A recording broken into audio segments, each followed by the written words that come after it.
daripada circle 3 point. Okey, untuk 3 point sama juga. Buat satu line ke kanan 100. Cuma dia ada satu tambahan lagi line. Tolak ke atas 100.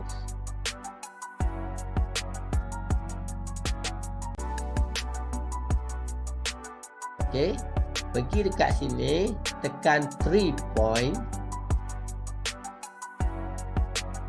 Okey, klik first point, second point, third point.